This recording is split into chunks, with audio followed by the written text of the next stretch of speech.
यानंतर एक धक्कादायक बातमी आहे का क्लास 1 अधिकाऱ्यानं आपलं जीवन संपवलेलं आहे। साखरपुड्याच्या कार्यक्रमात सनई चौघडे वाजत होते।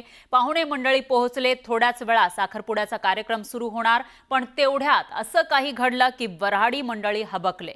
वधूनं साखरपुड्याला आलेल्या तिच्या प्रियकराला मिठी मारली। त्याचं घडलं असं की नाशिकमध्ये आयकर विभागात हरेकृष्ण पांडे हे कार्यरत होते आणि त्यांचं लग्न ठरलं।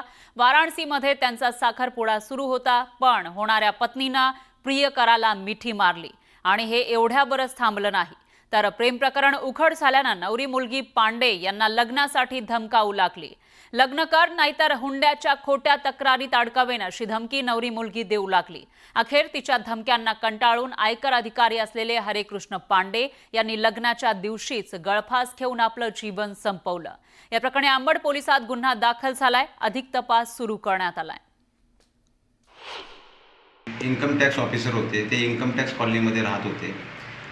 त्यांचे वाराणसी येथे त्यांच्या मूळगावी एका महिलेशी विवाह ठरलेला होता, परंतु त्या महिलेचा विवाहबाह्य संबंध असल्यामुळे, दुसऱ्या मुलाशी प्रेम असल्यामुळे आणि ती महिला यांना मानसिक त्रास देत असल्यामुळे डिप्रेशनमध्ये जाऊन पांडे यांनी आत्महत्या केली गळफास लावून।